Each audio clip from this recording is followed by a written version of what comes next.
अस्सलाम वालेकुम।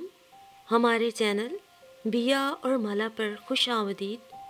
अगर आप हमारे इस चैनल पर पहली दफ़ा आए हैं या आपने अभी तक सब्सक्राइब नहीं किया तो बिया और माला को सब्सक्राइब करना और बेल आइकन प्रेस करना हरगिज़ न भूलें। और कहानी पसंद आए तो लाइक, कमेंट और शेयर करें।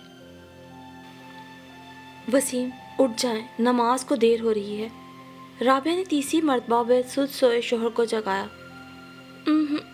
किस्मसाते हुए उसने नागवारी से सर पीछे हटाया और फिर बेखबर सो गया। वो चंद लम्हे गोमगूसी कैफियत में खड़ी रही, फिर वॉल क्लॉक पे निगाह डाली। 6:35 हो रहे थे। गोया वो फौरन उठता तो ही नमाज पढ़ सकता था।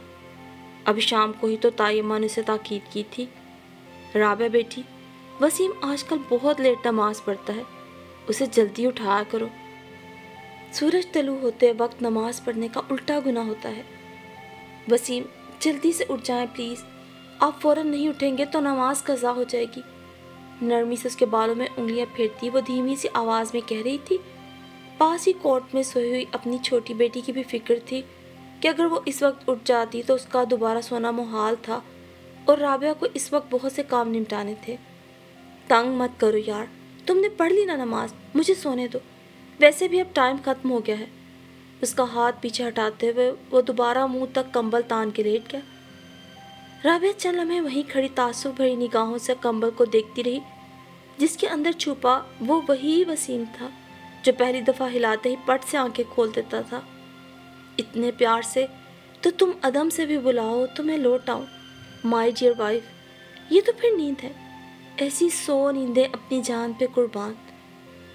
तौबा है वसीम, सुबह सुबह आप कैसी उल्टी सीधी बातें करने लगते हैं। वो नाराज़ हो जाती थी, लेकिन कितनी देर, घड़ी का चौथाई पल भी नहीं उसके मनाने का ऐसा अनोखा तरीका था। उसकी मोहब्बतों में बेहद शिद्दत थी, इंतहाई वारिफ्तगी थी। राबिया को हैरानी होती थी कि ये सारी मोहब्बतें, सब चाहतें उसने कहाँ छुपाई हुई थी कि उसे कभी खबर नहीं हुई थी। और एक दिन यही बात जब उसने वसीम से पूछी तो वो खिलखिला के हंस दिया। हम तो खुद बेखबर थे माय डियर वाइफ, तुम्हें खबर कैसे होती। वो तो एक दिन अम्मा ने कहा कि आज जल्दी आ जाना, तुम्हारे चचा की तरफ जाना है, कुछ लोग राबिया को देखने आ रहे हैं। तो मेरा दिल जैसे उछल के हालत में आ गया। बहुत अजीब सी कैफियत थी, मैं समझते हुए भी नहीं समझना चाह रहा था। क्या बात है वसीम, अम्मा से मेरा उतरा उतरा चेहरा और गुमसुम सा अंदाज छुपा नहीं रह सका था। कुछ नहीं अम्मा, कितने बजे चलना है, मैंने खुद को संभालते हुए बुझे बुझे लहजे में पूछा था। तो अम्मा चंद लम्हे खामोशी से मुझे देखती रही थी, फिर धीरे से मेरे करीब चली आई। वसीम, इधर देखो, मेरे कंधे पे हाथ रखते हुए उन्होंने गहरी निगाहों से मेरे चेहरे को खोजते हुए कहा। क्या तुम्हें राबिया अच्छी लगती है वसीम बेटा। मेरे चेहरे पे निगाहें जमाए वो जैसे मेरे अंदर का सारा हाल जान गई थी। पता नहीं माँ को बच्चों के अंदर तक उतरने का हुनर कैसे आ जाता है। मैंने उस पल मोहब्बत से अम्मा को देखते हुए सोचा था, मैं क्या पूछी हूँ वसीम, वो है ही अच्छी अम्मा, फिर भला मुझे अच्छी नहीं लगेगी। एक हसरत सी मेरे लहजे में उतर आई थी। मैं किसी की नहीं, तुम्हारी बात कर रही हूँ। छोड़े अम्मा, क्या फ़ायदा ऐसे ख्वाब देखने का जो पूरे ना हो सकें। क्यों, खुदा न खास्ता क्यों न पूरे हो सकें, क्या कमी है तुम में। मेरे लहजे में घुलती उदासी और कामायगी ने अम्मा का दिल तड़पा के रख दिया।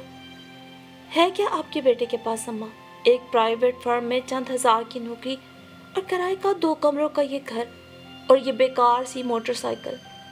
मैं जिसे खुद ही अपना मजाक उड़ाया था और अम्मा तो तड़प के रह गई। कुछ कहने के लिए लब खोले थे मगर फिर ना जाने क्या सोच के खामोश हो गई थी। और पता है राबिया, उसने उसके गले में बाजू हमाल करते हुए चेहरा उसके सर पे टिका दिया था। बताए ना वसीम, चुप क्यों हो गए। जब वो कई लम्हे कुछ न बोला तो राबिया ने बेचैनी से पूछा। मैं अल्लाह का शुक्र अदा कर रहा था। किस बात पर। तुम्हारे मिलने पर और इन ढेर सारी नेमतों पर जिनसे उसने मुझे नवाजा था। उस दिन जब मैं जॉब पर नहीं गया था, जुलाई का वो बेहद गर्म दिन, जब हब्स और तपिश ने लोगों को बेहाल कर रखा था, मैंने सारा दिन ग्राउंड में एक बेंच से दूसरे बेंच पे बैठते गुजार दिया था। मैं अल्लाह ताला से बुरी तरह शाकी था। मैंने एक लम्हे के लिए भी ये नहीं सोचा था कि तुम मुझे मिल सकती हो। अपनी गुर्बत और कामायगी ने मुझे ये सोचने का मौका ही नहीं दिया था। क्यों वसीम, आप ऐसा क्यों सोच रहे थे? आप और मेरा तो खून का रिश्ता था, सगे तायाजाद थे आप मेरे, और फिर हम कहाँ के लैंडलॉर्ड थे? उसने तड़प कर वसीम की बात काटते हुए कहा। भाई हमारे मुकाबले में तो लैंडलॉर्ड ही थे ना, चचा की चमचम करती हुई गाड़ी और मेरी ये 50। और तब तो मुझे ये ख्याल ही नहीं आ रहा था कि तुम मेरी चचाजाद हो, और तब तो मुझे ये ख्याल ही नहीं आ रहा था कि वो मेरे चचा भी हैं। मैं तो सिर्फ उन्हें अपनी महबूबा के बाप के रूप में देख रहा था, और उस रूप में वो तख्त पर बराजमान थे और मैं उनके चरणों में। वो हाथ पे हाथ मारकर खुशदिली से हंसा था और साथ ही जोर से राबिया की नाक दबाई थी। उफ, नाक पे हाथ रखते हुए वो चिल्लाई, वसीम अगर आप यूं ही मेरी नाक के पीछे पड़े रहे ना तो जल्द ही मैं नाक से भी हाथ धो बैठूंगी। उसने कुछ ऐसी बेचारगी से कहा कि वसीम ने हंसते हुए उसे बाजू में भर लिया। अच्छा चलें, आराम से बैठकर बताएं ना फिर क्या हुआ। राबिया को ये सब सुनने में बहुत मज़ा आ रहा था। फिर अल्लाह से खूब सारे शिकवे करके मैं घर आ गया, और घर आकर उसकी आवाज़ एकदम भर आ गई। राबिया ने चौंक कर उसे देखा था। नम होती आंखों के साथ खुद पे काबू पाने की कोशिश में वो उसे अजीब सी कैफियत में नजर आया। पता नहीं रो रहा था या हंस रहा था, गमगीन था या खुश। चंद लम्हे राबिया को कुछ समझ नहीं आया, लेकिन फिर वो जान गई थी कि वो खुश था, शायद बेहद खुश, और ये खुशी के आंसू थे जो उसकी आंखों में झिलमिला रहे थे। और घर आकर मैंने देखा कि अम्मा प्लेटों में मिठाई सजाए बैठी हैं, और समिया बाजी और नासरा आपा के बच्चों ने घर में उधम मचा हुआ है। आप लोग अचानक, बाजी और आपा दोनों ही सिर्फ इतवार को आया करती थी, और अभी कल ही तो होकर गई थी। समिया बाजी जो गाने गाने की खूब शौकीन थी, उन्होंने जो शादी ब्याह के गानों के पसंदीदा टुकड़े गाने शुरू किए तो मैं हैरान हो गया था। और तभी अम्मा ने नम आंखों के साथ मेरे मुंह में लड्डू डालते हुए मेरा माथा चूम लिया और मुझे तुम्हारे साथ हमेशा खुश और बसता रहने की दुआएं देने लगी। और मैं बेयकीनी से मुंह खोले शशदर सा उन्हें देख रहा था। अम्मा, ये सब कैसे हुआ? बड़ी देर बाद मैं कुछ कहने के काबिल हुआ तो पूछा। बस मेरे और तुम्हारे अब्बा की बातों के जवाब में तुम्हारे चचा ने तो एक ही जुमले में हमें गोया ज़मीन से आसमान पे पहुंचा दिया। भाईजान, वसीम मेरे उस भाई का बेटा है जिसने मुझे अपने बच्चों की तरह पाला, अपनी हैसियत से बढ़ के मेरा ख्याल रखा, आला तालीम दिलवाई। भला वसीम से बढ़ के मेरे लिए अजीज़ और कौन हो सकता है? अल्लाह से दुनिया और आखिरत की कामयाबी दे, और उसकी इज्जत और मान भी यूं ही बढ़ता रहे जैसे उसने हमारा मान रखा है। अम्मा बेहद तशक्कुराना अंदाज में कह रही थी। राबिया, मैं तुम्हें अपने दिल की वो कैफियत नहीं बता सकता जो उस वक्त थी। मेरा दिल चाहता था मैं सजदे में गिर जाऊं और धाड़े मार मार कर रोऊं। मैं जो सारा दिन अल्लाह की नाशुक्री करता रहा था, उसने मुझे क्या दिया था। बचपन से लेकर जवानी तक एक एक चीज़ के लिए तरसाया था। इस किस्म की ही बेसरोपा बातें सोच सोच के गिले शिकवे करता रहा था, और ये भी भूल गया था कि उसने मेरी कितनी ख्वाहिशें पूरी की थी, कितनी नेमतें मुझे दी थी, कैसे हमेशा मुझे अपनी रहमतों से नवाजा था। मुझे अपने अल्लाह पर उस दम बेहद बेतहाशा प्यार आया था। वो कितना मेहरबान था, हमेशा मेरी बेसब्रियों को माफ़ कर देता था। वो एक जज्ब के आलम में कह रहा था, और राबिया हैरानी से फैली आंखों के साथ उसे एक टिक देख रही थी। वो इस अंदाज में भी सोच सकता है, उसे तो कभी ख्याल भी नहीं गुजरा था। वो तो ये सोच के हैरान हुआ करती थी कि ताया और ताई 5 वक्त के नमाजी थे, सुबह बाकायदगी से घंटा भर तलावत किया करते थे, जबकि वो अजीब मनमोजी तबीयत का मालिक था। कभी तो तकबीर उला के साथ नमाज शुरू कर देता, और कभी यूँ लगता जैसे उसे फिक्र ही नहीं कि नमाज कज़ा हो रही है। चलो उठो बेगम, कुछ खिला दो यार, आज दीदारे यार से ही काम चला लें क्या? यही ठीक है। वैसे भी आज तुम दिल, रूह, जान, ईमान सब लूट रही हो। उसने मखमूर निगाहों से राबिया को देखते हुए उसे अपनी तरफ खींचा। छोड़े ना, क्या कर रहे हैं, दरवाज़ा खुला हुआ है। वो खुद को छुड़ाते हुए बोली। राबिया बेटी, किचन से कुछ जलने की बू आ रही है। ताई जान की आवाज़ पे वसीम ने मरे मरे से अंदाज में उसे पीछे धकेल दिया। जाइए जनाब, किचन में कुछ नहीं जलना चाहिए, जलने के लिए ये बेचारा दिल ही काफ़ी है। उसने बेहद मस्कीनियत से दिल पे हाथ रखते हुए कहा। تو بھی ہنسی ہوئی کچن کی طرف دوڑی تھی، اور پھر ایسی ہی محبتوں، چاہتوں اور شرارتوں میں جیسے سال پر لگا کے اڑ گیا تھا، لیکن جاتے جاتے انہیں عمل کی صورت والدین کے رتبے پہ فائز کر کے ان کے دامن میں خوشیاں بھر گیا تھا۔ دادا دادی بن کر تایا تائی بھی بے حد خوش تھے، خوشی سے پھولے نہیں سما رہے تھے۔ تمام عزیز و اقارب اور ہمسایوں میں مٹھائی بانٹی گئی تھی، زندگی جیسے خوشیوں کا گہوارہ تھی۔ مگر پھر ان خوشیوں کو جانے کس کی نظر لگ گئی؟ تایا جان کا ایکسیڈنٹ ہو گیا تھا اور انہیں کافی چوٹیں آئی تھیں۔ ابھی وہ ٹھیک نہیں ہوئے تھے کہ وسیم کی جاب ختم ہو گئی۔ تائی جان نے شادی کے 2 ماہ بعد ہی گھر کے سارے معاملات رابعہ کے سپرد کر دیے تھے، جنہیں وہ خوش اسلوبی سے نبھا رہی تھی۔ تایا جان کی دکان کی آمدنی اور وسیم کی تنخواہ سے گھر کے اخراجات آرام سے پورے ہو جاتے تھے۔ بل تایا جان اپنی پینشن کی رقم سے دے دیتے تھے۔ اب جب دکان کی آمدنی بھی بند ہو گئی اور وسیم کی تنخواہ بھی، تو رابعہ کے تو گویا ہوش اڑ گئے تھے۔ اس کی سمجھ نہیں آتا تھا کہ اب کیا ہوگا، گھر کا خرچ کیسے چلے گا، کرایہ کہاں سے دیں گے، دودھ، بجلی، سوئی گیس اور پانی کے بل کیسے ادا ہوں گے۔ یہ سب کچھ، اور اگلے ماہ سمی بھائی کی شادی ہونے والی ہے، کیا میں کچھ دے پاؤں گی اکلوتے بھائی کی شادی پر؟ وہ یہی سوچ سوچ کے ہلکان ہوتی رہتی۔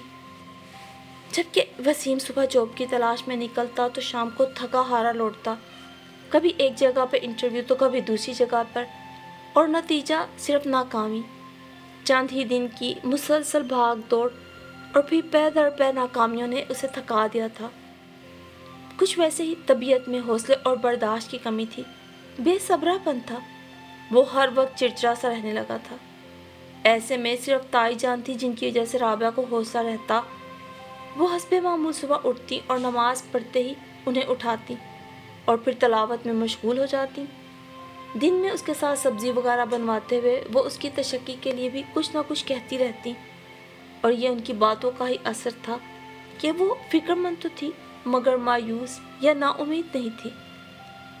وسیم اٹھ جائیں، صرف 10 منٹ رہتے ہیں سورج طلوع ہونے میں، روز آپ قضا نماز پڑھتے ہیں۔ اسے ایک دم احساس ہوا تھا کہ نماز کا وقت تو بالکل ختم ہونے کو تھا۔ تیزی سے اس کے کندھے ہلاتے ہوئے اس نے اٹھنے کے لیے کہا تو وہ غصے بھری نگاہوں سے اسے گھورنے لگا۔ وہ نماز؟ اس کے اس طرح گھورنے پر رابعہ بوکھلا اٹھی، اور وہ جو بہت کچھ کہنے کے موڈ میں تھا لب بھینچ کے واش روم کی جانب بڑھ گیا۔ رابعہ نے جلدی سے جائے نماز بچھائی اور کچن میں آ گئی۔ جلدی جلدی چائے بنا کر تایا جان اور تائی جان کو دیکھ کر اپنے کمرے میں واپس آئی تو وہ دوبارہ سر تک کمبل تانے بستر میں لیٹا تھا۔ رابعہ حیران پریشان دروازے میں کھڑی رہ گئی۔ ایسا تو کبھی نہیں ہوا تھا، وہ ہمیشہ اسے اپنا منتظر ملتا تھا، پھر اب ایک دم اس کا دل بوجھل سا ہو گیا۔ رات آئے بھی تو بہت لیٹ تھے۔ اس نے خود کو تسلی دی تھی اور کمرے میں بکھری چیزیں ٹھیک کرنے لگی تھی۔ چند منٹ میں اس کام سے فارغ ہو گئی تھی۔ اب کیا کروں؟ یہ فرصت روٹین سے ہٹ کر تھی، اسے اس کی سمجھ میں نہیں آ رہا تھا کہ فارغ وقت کو کس کام میں صرف کرے۔ کپڑے وہ دن میں استری کر کے رکھ لیتی تھی۔ دوپہر کے کھانے میں ابھی خاصا ٹائم تھا، تبھی اسے یاد آیا تھا کہ وسیم کے جوتے پالش کرنے تھے۔ دروازہ کھول کر جوتے اٹھائے تھے جو کیچڑ سے بری طرح بھرے ہوئے تھے۔ ایک جوتا تو نیچے سے ٹوٹا ہونے کی وجہ سے اندر تک گیلا ہو چکا تھا۔ اس کا دل جو ابھی کچھ دیر پہلے وسیم سے شکوہ کنا ہوا تھا، ایک دم سے گداس ہو گیا۔ گیلے کپڑے سے جوتے صاف کرتے وہ اداس ہو رہی تھی۔ اس ماہ سیلری ملتے ہی سب سے پہلے جوتے لینے ہیں یار، اب تو کوئی حل نہیں رہا، نیچے سے مٹی اندر گھستی رہتی ہے۔ جاب چھوڑنے سے چند دن قبل ہی اس نے کہا تھا، اور اب اتنے دنوں سے مسلسل خجل خوار ہوتے ہوئے بھی یہی جوتے پہن رہے تھے جو بالکل ٹوٹ گئے تھے، اور اب تو بارش بھی خوب ہو رہی تھی۔ پتہ نہیں کب تک گیلے موزے اور جوتے پہنے گھومتے رہے ہوں گے، اس نے سوچا تھا، اور خشک کپڑے سے رگڑ رگڑ کے جوتا خشک کرنے لگی تھی۔ رابعہ؟ تبھی وسیم کی دھیمی سی آواز آئی۔ جی؟ اس نے جلدی سے سر اٹھایا۔ یار ایک کپ چائے تو لا دو۔ رابعہ نے دیکھا اس کی آنکھیں سرخ ہو رہی تھیں اور آواز بھاری۔ وہ لپک کے قریب آئی تھی۔ کیا بات ہے، آپ کی طبیعت تو ٹھیک ہے؟ تفکر بھرے انداز میں اس نے پوچھا۔ بس کچھ نزلہ ہو رہا ہے اور ٹیمپریچر بھی، اس نے بھاری ہوتی آواز میں کہا تھا۔ رابعہ نے ہاتھ کی پوئی سے اس کے ماتھے کو چھوا، وہ اچھا خاصا گرم ہو رہا تھا۔ میں آپ کے لیے ناشتہ بنا کے لاتی ہوں۔ नहीं नहीं, सिर्फ चाय। और उसके जुमला अधूरा छोड़ने पर उसने पलट कर देखा और राबिया खुद। एक आंख मीचते हुए वो शरारत से उसे देख रहा था। राबिया के दिल से जैसे कोई भारी बोझ हट गया था। वो मुस्कुराती हुई दरवाज़ा खोल के बाहर निकल गई। चाय का पानी चूल्हे पर रखते हुए उसने फ्रिज खोला था। वो चाहती थी चाय के साथ कुछ खाने को देखकर टैबलेट दे दे, मगर कोई ऐसी चीज़ नहीं थी। डबल रोटी, अंडे सब खत्म थे। तब अचानक उसे बिस्किट का ख्याल आया था जो वो मेहमानों के लिए मंगवा के रखा करती थी। उसने प्लेट में कुछ बिस्किट निकाले और ट्रे में रख के चाय दम कर रही थी जब वो छींकता हुआ उसके सर पे चला आया। क्या हुआ, आप क्यों बिस्तर से निकल आए? छींकों की वजह से। मैंने सोचा अमल उठ जाएगी। तो कोई बात नहीं, आप चले बिस्तर में, यहाँ सर्दी है। उसने ट्रे उठाई जबकि वो साइड पे पड़ा स्टूल उठाकर चूल्हे के करीब बैठ चुका था।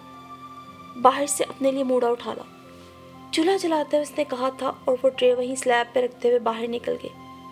लगता है रात आप खूब भीग कर आए हैं। राबिया ने फिक्रमंदी से उसकी सुर्ख होती नाक और बहती आंखों को देखा था। अस्बात में गर्दन हिलाते हुए उसने कप उठा लिया। आपका फ़ोन आया तो अमल जाग गई थी। उसे सुलाते सुलाते पता ही नहीं चला कब मेरी भी आंख लग गई, उसने नादम से लहजे में कहा। अच्छा ही हुआ, मैं तो खासा लेट आया था, वो भी इंतहाई ख़राब मूड में। क्यों? वो कुछ हैरान थी और परेशान भी। बस यार, कल मुझे शाम को एक यूनिवर्सिटी का दोस्त मिल गया, वो ज़बरदस्ती अपने साथ ले गया। क्या शानदार घर था उसका। मेरी तो आंखें खुली की खुली रह गई थी। वसी पोर्श में 2 नए मॉडल की बिल्कुल ब्रांड न्यू गाड़ियाँ आगे पीछे खड़ी थी। अंदर गए तो खाने का दौर चल रहा था। डाइनिंग टेबल पे अनवाओ इकसाम के खाने और तकरीबन किलो गोश्त तो पालतू बिल्ली के सामने रख दिया गया था, जो एक कोने में बैठी मज़े उड़ा रही थी।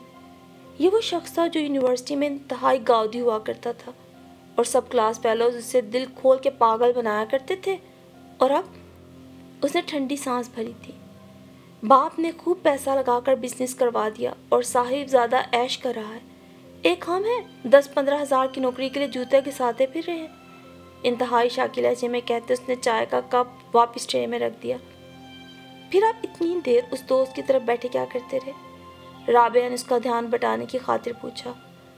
वहाँ कहाँ बैठा रहा, सड़कों पे आवारा गर्दी करता रहा, उसने जले कटे अंदाज में जवाब दिया। बारिश में? राबिया की आंखें हैरानी से फैली थी। उस वक्त तो यार पता नहीं चल रहा था, मगर जोरदार छींकने से बात मुकम्मल नहीं करने दी। अब खुमियाजा भुगतना पड़ रहा है। उसने रुमाल से नाक से निकलते पानी को साफ किया था। राबिया चला में खामोशी से उसे देखती रही। वो बेहद बेजार और शाकी नजर आ रहा था। पता नहीं उसे किससे शिकायत थी, अपने आप से, हालात से, या उसकी सोच दरमियान में रह गई। वो कदरे हैरान और अच्छी खासी परेशान और मुतासिर से उसे देखने लगी थी, जो कह रहा था, मेरी समझ में नहीं आता कि कुदरत की कैसी तकसीम है। कैसा इंसाफ है कि कुछ लोग एक एक निवाले को तरस रहे हैं और कुछ अनवाउ इकसाम के पकवान ना सिर्फ खा रहे हैं बल्कि। शाबाश है मेरे बेटे। वसीम की बात बीच में रह गई थी और अम्मी जान जो नाश्ते के बर्तन किचन में रखने आई थी, उन्होंने अंदर आते हुए खासे नाराज़ लहजे में कहा था। उन्हें वसीम की बात शदीद नागवार गुजरी थी। चंद दिन ज़रा सी मुश्किल जो आ पड़ी तो अल्लाह की तकसीम और इंसाफ पे एतराज़ करने लगे। अस्तगफार करो बेटे, तौबा करो अल्लाह से। अम्मी मैं। वसीम ने कुछ कहना चाहा लेकिन खामोश हो गया। अल्लाह अगर इंसाफ करने पे आए तो हम में से कौन है जो बख्शिश का हकदार ठहरे? राबिया ने मूढ़े से उठते हुए ताईजान को बैठने के लिए कहा था और संजीदगी से वसीम को देखते हुए बैठ गई थी वो। सूरह इब्राहिम और सूरह नहल में अल्लाह पाक फरमाते हैं, अगर तुम अल्लाह की नेमतों को गिनने लगो तो शुमार ना कर सको। अभी कल ही जब मैं इस आयत की तफसीर पढ़ रही थी तो लिखा था कि एक हदीस में है, जब आप सल्लल्लाहु अलैहि वसल्लम ये सूरत तलावत फरमा रहे थे और इस आयत पे पहुँचे, फिर उस दिन तुमसे नेमतों के बारे में सवाल किया जाएगा, तो आप सल्लल्लाहु अलैहि वसल्लम ने इरशाद फरमाया, तुम्हारे रब के सामने तुमसे ठंडे पानी के बारे में सवाल किया जाएगा, मकानों के साए के बारे में सवाल किया जाएगा कि मैंने धूप और बारिश से बचने के लिए साया अता किया, पेट भर के खाना खाने और अज़ा के सही सालिम होने पे सवाल किया जाएगा कि उनका क्या हक अदा किया, मीठी नींद जो अता की उसके बारे में पूछा जाएगा, حتیٰ کہ اگر تم نے کسی عورت سے شادی کرنا چاہی اور کسی اور نے بھی اس عورت کے لیے رشتہ ڈالا اور اللہ نے تم سے اس کا نکاح کروا دیا تو اس کے متعلق بھی سوال کیا جائے گا کہ اللہ کا تم پہ احسان تھا کہ اس نے بیٹی والوں کے دل میں یہ بات ڈالی کہ وہ تم سے اپنی لڑکی کا نکاح کریں اور دوسرے سے نہ کریں۔ اس حدیث کو پڑھنے کے بعد بیٹا میرے تو رونگٹے کھڑے ہو گئے تھے کہ ہم لوگ کس قدر ناشکر ہیں۔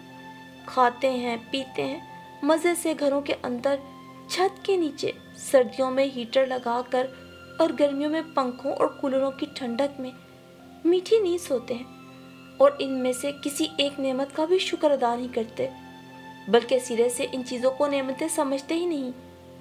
ہمارے نزدیک نعمتیں صرف بڑے بڑے عالیشان گھر ہیں، بڑی بڑی گاڑیاں، انواع و اقسام کے کھانے۔ وہ گہرے افسوس اور ملال سے کہہ رہی تھی اور وسیم کو شدید ندامت کا احساس ہو رہا تھا۔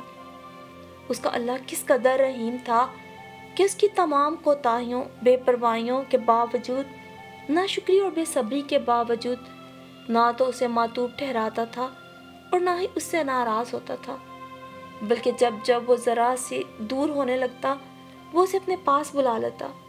وہ بے صبری اور ناشکری پہ اترنے لگتا تو وہ اسے اپنے ہونے کا احساس دلاتا تھا۔